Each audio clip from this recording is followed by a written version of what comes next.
Back in the day of my freshman year of college, I had the most productive days ever.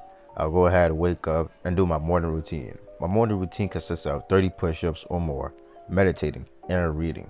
Then right afterwards, I'll go ahead and go to breakfast to have me a hearty meal. Some eggs, some protein, all that stuff. Then I'll go ahead and go to class. During class, I wouldn't really pay attention, but I would be editing my videos. Then right after, I'll go ahead and hit the gym. Hit an upper body workout with the barbell, the incline double press, all that. Then I'll go ahead and head to lunch. And I'll come back to my dorm and start working on videos, 4 hours plus. Then I'll go ahead and have me dinner and then move to the library to do some studying. The most productive day ever, right? What could be wrong with that? I was miserable. I was by myself from the minute I woke up to the night I went to sleep. I had developed addictions like fapping, content consumption, binge eating, just so that it could keep me sane. I was on a weight loss too. I knew that something needed to change. What's good? My name is Omar, and I was able to lose 80 plus pounds within a year. And I make these videos so that it can help you on your fitness journey. In this video, I'm going to be telling you the tactics that help turn my depressing, no results life into a fun, fulfilling life while actually getting progress. In this video, I'll be talking about 80-20 rule, commitment, unblock, deep work, and recognizing opportunities. First, let's start off with commitment.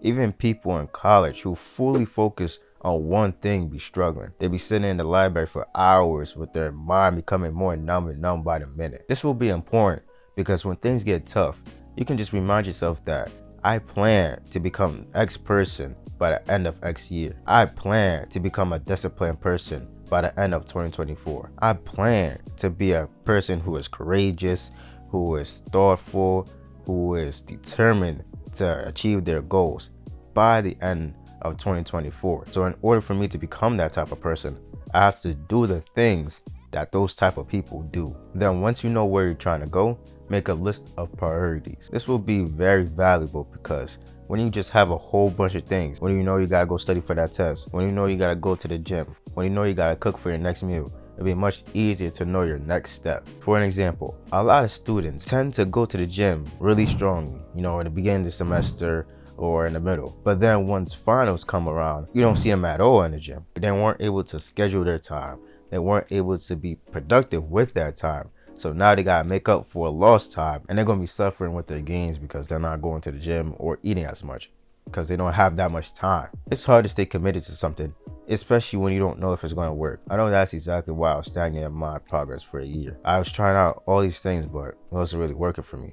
That's exactly why I created this ebook in which I distill all my information I learned about fat loss, about the best workouts, specifically the actual workouts that are actually working and effective, the diet in which is going to help you lose the fat, the cardio that's going to help you burn the fat, also the testosterone tactics and productivity tactics that I learned over the years that actually work. So if you want a free copy, go ahead and DM me fat loss to my IG and I'll send you the ebook completely for free. You will never need to be confused again. All right, let's move on to the second one, the 80-20 rule. The 80-20 rule is where you do 20% of the work and then get 80% of the results. So now that you have your goals, let's put them in order of most important to least important. This is very important because throughout the day, your brain is going to be drained. So let's do this for example. Let's just say your brain is similar to a cell phone. When you wake up in the morning and your phone is at 100% charge, then when you actually use your phone for like camera, IG, scrolling, YouTube, watching videos, it's going to be drained. So you can charge your cell phone in the middle of the day, by plugging it back in the charger, but it's not going to charge to the fullest if it's not left in the charger for longer, right? Exactly why it's very important to get the task done that drain the most battery in the beginning. So this compares to your brain because in the beginning you have the most energy, the most mental bandwidth, but throughout the day as you use it more and more and more, brain mental capacity tends to slow down throughout the day. Can you charge your brain in the middle of the day? You can with common tasks like literally doing nothing. However, it's not going to charge right back into how it was in the beginning. It's not that fast. So similarly to charging your phone for like 10 minutes, it's not going to be as charged as it would be if you left it overnight. Just like your brain, it's not going to be as charged as it was if you were to go back to sleep. Sleep for those 8, 9, 10 hours. And it's very important to get the most important task done during the beginning of the day. If studying is the most important to you, then active recall and spaced repetition will be best. Or gym is the most priority at your time. Go into the gym when you feel the most powerful, even if you have some task in the way. It's very important for you to get to the gym and do the workout, stuff like that. All right, let's move on to the third one. Recognize the opportunities and set the attention. Throughout your college days, you see a whole lot of students whom you just walk right past, but they can have a lot of benefits. Similar to the guy who's benching 225, you can possibly ask him a question that can help you with your benching and increase your benching by much more. Or the person who is on the workout thing you're doing, on the workout machine you want to work on. That could be your next gym partner. If you don't say nothing, then nothing's gonna happen. Or you may be asking, how do you start that? Well, that starts even way before you even leave your house. You set the intention. You have to go, okay, I'm gonna talk to one person over there at the gym and learn something from it. Okay, I'm gonna ask this one person a question, at least one person a question. By setting the intention, you're gonna be automatically looking for opportunities, recognizing them. And then all it's gonna take is the courage, the doing despite feeling fear, to actually make a difference. Let's move on to the fourth one, deep work. Deep work is essentially doing work without any distractions. So in terms of sitting there and getting the work done, like your studies, you can do it for 45 hour, 2 hour, 3 hour. There's no really time limit that you have to go over. It's really just how long can you sit there without getting distracted. Now, you're essentially gonna get distracted anyways. Maybe something in real life, some paper fell and you looked, or some random thought you got just takes you out the main moment. However, it's very important for you to practice that meditation, practice putting your mind back into the present and getting the work done regardless. Some people work out better with friends, work out better with other people, but some other people work out better by themselves.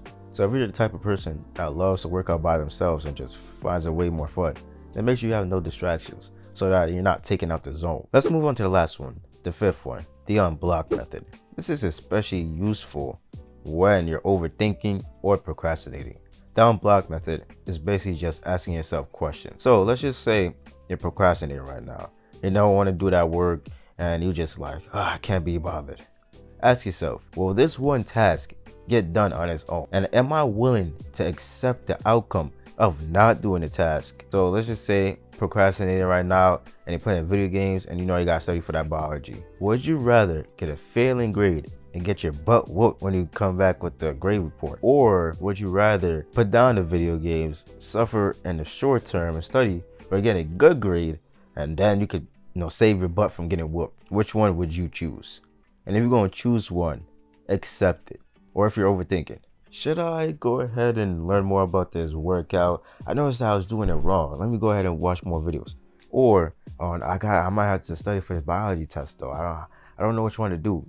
Ask yourself, which one will give you more progress to your goal? So if your goal is to improve your gym, your health and fitness and stuff like that, then choose the one that's health and fitness. If studies are your main priority, then go ahead and choose the one with studies. Just ask yourself, which one will give you more progress to the goals that you actually care about? Here's some actionable steps that you can take right after this video to get started. So number one, set your priorities. Okay, I'm gonna get 1, 2, and 3 done by this year. And these are the most important ones in this order. Number two, plan your day. Plan your day and give yourself daily goals, daily mission objectives that you have to complete by the end of it, and set the intention. Number three, when it's actually time to sit down and get the work done or get the gym session done, make sure you remove the distractions, fully lock in. Set the goal that you want to accomplish by the end of it. As you move along the day, go ahead and communicate with the people around you.